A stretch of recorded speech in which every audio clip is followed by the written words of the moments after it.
Welcome to the deep dive. Today we're digging into something that's, well, incredibly important, but often really complex. The death benefits section of the Galveston Firefighters Pension Fund. That's right. We're focusing on the plan effective June 1st, 2025, specifically Sections 6 and 3. These are the core rules. And our goal here is pretty straightforward, right? We want to cut through the legal language, help you understand who gets benefits, how much, and what happens in special situations like remarriage or D-draw-P participation. Exactly. Precision is vital with pension documents. A single definition, a date, it can change everything for a family. These aren't just words, they're financial security blueprints. Okay, so let's start at the absolute beginning. Someone passes away.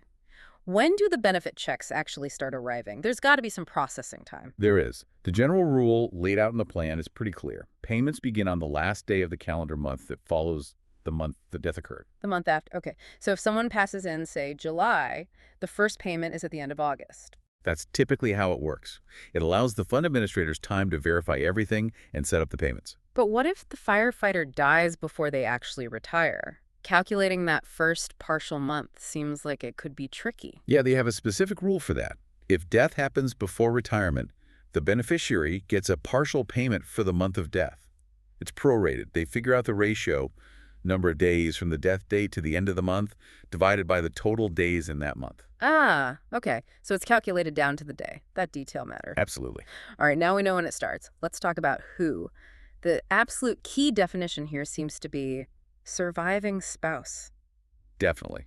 And it's not just about being married at the moment of death. There's a crucial dual requirement here. Dual requirement, what does that mean? It means the person has to be the lawful spouse at 2 points in time. First, at the earlier of the firefighter's retirement or termination date, and second, they must still be the lawful spouse when the firefighter dies. Okay, so the marriage needs to exist basically when the firefighter stops working and when they pass away. Why that specific timing? Well, it's pretty common in these types of plans. It aims to prevent situations where someone might marry a retiree very late in life, maybe years after they stop contributing, and then immediately qualify for a significant lifetime benefit. It kind of prioritizes the spouse who is there during the earning years. And, they need proof, a certified marriage certificate or a court ruling on common law marriage. Right, documentation is key. Makes sense. Okay, so we have an eligible spouse. How is the amount they receive determined? There's a baseline calculation involved, isn't there? Yes, the foundation for almost all these benefit calculations is the highest 60-month average salary. Highest 60 months, so the best 5 years of earnings. Essentially, yes. They look at the 130 consecutive pay periods where the firefighter earned the most. They average that total pay. Then there's a multiplier, 2.167, applied to get the final average salary figure used in benefit formulas. Got it. So 130 pay periods, find the highest total, average it out, multiply. That number becomes the benchmark. Exactly. That benchmark is critical for what comes next. Which brings us to the core benefit for that surviving spouse. Assuming they meet the definition, how long do the payments last? Generally, the benefit is for life, but there's a big condition. They must remain unmarried. Ah, the remarriage clause. We'll definitely need to circle back to that. But first, let's look at the amount. Does it depend on whether the firefighter was retired or still active? It does. Let's take post-retirement first. If the firefighter was already receiving a pension, normal, early, disability, even vested termination from Feb 1, 2001 onwards, the spouse generally gets 2/3, 23, or whatever benefit the firefighter was receiving at the time of death. 2/3. Simple enough, unless... Unless the firefighter chose a specific optional payment form at retirement, like a joint survivor option that might pay out differently. The elected option would rule then. Okay. Now, what about the scenario where the firefighter dies while still actively employed? This seems like where the plan might provide a bit more padding. It does. This calculation is designed as a safety net, especially if the firefighter was younger or hadn't accrued a massive pension yet. The spouse gets the greatest of 3 possible calculations. The greatest of 3. Okay, what's option 1? Option 1 is 2/3, 23, of the normal service retirement benefit the firefighter had earned or accrued up to their date of death. Makes sense. Based on SOTUS time, what's option 2? Option 2 is 40%. 40% of that highest 60-month average salary we just talked about, that baseline figure. 40% of the high 5 average. Okay. And option 3, is there a minimum guarantee? Absolutely. And this is crucial. Option 3 is a guaranteed floor, $400 per month, period. So no matter how short the service or how low the accrued benefit, the spouse gets at least $400. That's a significant minimum. It really is. It ensures a basic level of support from the fund, guaranteed. Okay, that three-way calculation provides a strong floor. Now let's go back to that remarriage condition you mentioned. Benefits stop if the spouse remarries. Correct. The payments cease upon remarriage. But you mentioned something about reinstatement. That sounds surprising. It is a bit unusual, but it's in the plan. If that subsequent marriage ends, either the new spouse dies or the couple gets divorced, the original pension benefit can actually be reinstated. Really? So they can start receiving checks again? Yes, Yeah. it essentially reverts their status back, but there's a catch, a potentially significant one involving contributions. Ah, okay. What's the catch? Sometimes when a spouse remarries and benefits stop, they might be eligible to take a refund of any excess contributions the firefighter made. If they took that refund, then the reinstatement isn't immediate if the second marriage ends. The plan basically says, okay, you got that lump sum back then. So the monthly payments are delayed until the total amount of payments they would have received, but missed because they were remarried, equals the amount of that contribution refund they took earlier. Wow. Okay, let me rephrase that to make sure I get it. If you took the contribution refund when you remarried, and later that marriage ends, you have to wait. The fund essentially keeps your reinstated monthly payments until they add up to the refund amount you already received. That's a perfect way to put it. It's like a payback period using the benefits you would have gotten. Only after that debt is cleared do the regular monthly checks start flowing again. That is a very specific rule. Good to know. And is there anything the spouse needs to do each year to keep the benefits coming, assuming they haven't remarried? Yes, an administrative step. Every year, by February 1st, they have to submit a certification confirming they haven't remarried. And if they miss that deadline? Failure to provide that certification is grounds for the fund to discontinue the benefits. So it's a crucial piece of paperwork. Okay, keeps the record straight. Now, we've covered the surviving spouse thoroughly. What if there isn't one? Or if the spouse passes away or remarries? Where does the benefit go then? The plan has a clear hierarchy. The next level down is surviving eligible children. Eligible children. What makes a child eligible under these rules? It means an unmarried dependent child. Could be natural born or legally adopted. But the timing is really strict. Timing. How so? It ties back to the firefighter's service dates again. For a natural-born child, their birth date can't be later than 10 months after the earliest of the firefighter's retirement, death, or vested termination date. 10 months after leaving service or death. Okay. What about adopted children? For an adopted child, the adoption had to be finalized before that same earliest date, retirement, death, or termination. So the dependency, the family unit, had to essentially exist before or very shortly after the firefighter stopped working or passed away. Exactly. It prevents claims for children born or adopted long after the firefighter's connection to the fund ended. Makes sense from the plan's perspective. How is the benefit calculated for children? Does it change if there's also a spouse getting payments? It does. There are two tiers. Tier 1 is if a surviving spouse is also receiving benefits. In that case, each eligible child gets the greater of two amounts, either 8.42% of the highest 60-month average salary or a minimum floor of $20 per month. Okay, 8.42% or $20 if a spouse is also paid. What's tier 2? Tier 2 is if there is no surviving spouse receiving benefits, maybe they passed away, remarried, or there wasn't one to begin with.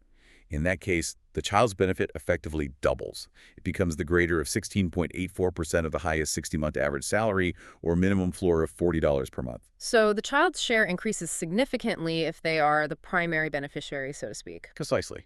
Now, usually these benefits stop at age 18. Does this plan allow for any extensions? Yes, there are two important exceptions that allow benefits to continue past age 18. Okay, what's the first one? The first is for full-time students. Benefits can continue up to age 25 as long as the child remains enrolled as a full-time student in an accredited educational institution. Full-time student up to 25. Are there any catches there? Like what counts as full-time? The plan is specific. It explicitly excludes things like on-the-job training programs or correspondence courses. It seems geared towards traditional college or university attendance. Right. So just taking an online class here or there probably wouldn't cut it. Needs to be a real full-time commitment. That appears to be the intent, yes. And the second exception for extending benefits. The second is for total disability. If a child becomes totally and permanently disabled after age 17, the benefit can continue indefinitely, as long as the disability persists. Okay, that covers situations where the child can't support themselves due to disability. Exactly. So we have spouse, then children with these age and disability extensions. What if there's no spouse, no eligible children? Is there another layer? There is one final layer in this main hierarchy: dependent parents. Dependent parents. This only kicks in if there's no spouse or eligible child at all. Correct. It's the last resort in this sequence. If neither a spouse nor a child qualifies, then a dependent parent could receive the benefit. And how much would they receive? They would receive the amount that the surviving spouse would have received had there been one. Okay, same amount as the spouse's potential benefit. But how do they define dependent parent? It sounds like it requires more than just being a parent. It does. The plan ties it directly to tax dependency. The parent must have been someone the firefighter was entitled to claim as a dependent for federal income tax purposes. And that dependency status must have existed either in the calendar year before the firefighter's death or in the actual year of death. So it requires proof of financial reliance, essentially documented via tax status right around the time of death. Exactly. It ensures the benefit goes to parents who are genuinely financially dependent on the firefighter. Right, that covers the main hierarchy: spouse, child, parent. Now let's get into some special circumstances. The Drop Deferred Retirement Option Plan is a big one. How does enrolling in DROP affect these death benefits? It adds another dimension. If a firefighter is in the drop and dies, the death benefit handling splits into two parts. Two parts. Okay, what's the first part? The first part is the drop account balance itself. Whatever money has accumulated in their drop account, if it hasn't been fully paid out yet, that remaining lump sum balance goes directly to the surviving spouse. If there's no surviving spouse, it goes to the firefighter's estate. Okay, so the accumulated drop money is treated like a separate pot, goes to the spouse or estate. What's the second part? The second part is an additional monthly death benefit.